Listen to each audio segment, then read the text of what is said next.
ইরানের সর্বোচ্চ ধর্মীয় নেতা আয়াতুল্লাহ খামেনির উত্তরসূরি হবেন দেশটির প্রেসিডেন্ট ইব্রাহিম রাইসি, যিনি ৩ বছর আগে ইরানের প্রেসিডেন্ট নির্বাচিত হন। ১৯ মে আজারবাইজান সীমান্তবর্তী এলাকায় জলাধার প্রকল্প উদ্বোধন শেষে ফেরার পথে তাকে বহনকারী হেলিকপ্টারটি বিধ্বস্ত হয়। ওই হেলিকপ্টারে তার সঙ্গে ইরানের পররাষ্ট্রমন্ত্রী হোসেন আমির আবদুল্লাহিয়ান সহ কয়েকজন জ্যেষ্ঠ কর্মকর্তাও ছিলেন। তাদের পরিণতি কি হয়েছে সে বিষয়ে এখনও নিশ্চিত হওয়া যায়নি। দুর্ঘটনা কবলিত হেলিকপ্টারের সন্ধানে তৎপরতা চালাচ্ছেন উদ্ধারকর্মীরা। রাইসি যদি মারা যান তাহলে ইরানের প্রেসিডেন্ট হবেন কে?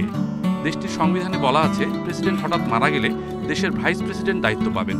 বর্তমানে ইরানের ভাইস প্রেসিডেন্টের দায়িত্বে আছেন মোহাম্মদ মকবার, আর এই দায়িত্বের অনুমোদন দেবেন দেশটির supreme leader Ayatollah Ali Khamenei.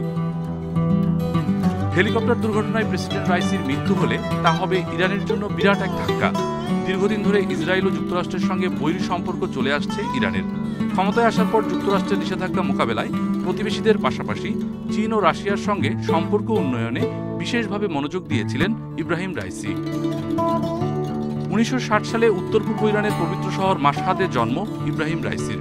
মাত্র ২০ বছর বয়সে তিনি তেহরানের পার্শ্ববর্তী শহর কারাজের প্রসিকিউটর জেনারেল নিযুক্ত হন। ১৯৮৯ থেকে ৯৪ সাল পর্যন্ত রাইসি তেহরানের প্রসিকিউটর জেনারেলের দায়িত্ব পালন করেন। ২০০৪ সাল থেকে তিনি ১ দশক জুডিশিয়াল অথরিটির উপপ্রধানের দায়িত্ব পালন করেন। ২০১৯ সালে তাকে বিচার বিভাগের প্রধান নিযুক্ত করে দেশটির সর্বোচ্চ ধর্মীয় নেতা আয়াতুল্লাহ খামেনি। কট্টরপন্থী হিসেবে পরিচিত রাইসি পরবর্তীতে ৮৮ সদস্যের বিশেষজ্ঞ সভার উপচেয়ারম্যান নির্বাচিত হন। সর্বোচ্চ ধর্মীয় নেতা নির্বাচন সহ বেশ কিছু গুরুত্বপূর্ণ দায়িত্ব পালন করে এ সভা। ২০২১ সালে দ্বিতীয় দফায় নির্বাচন করে ইরানের ৮ম প্রেসিডেন্ট নির্বাচিত হন ৬৩ বছর বয়সী ইব্রাহিম রাইসি। মুজাহিদ আহসান, ইন্ডিপেন্ডেন্ট ডিজিটাল।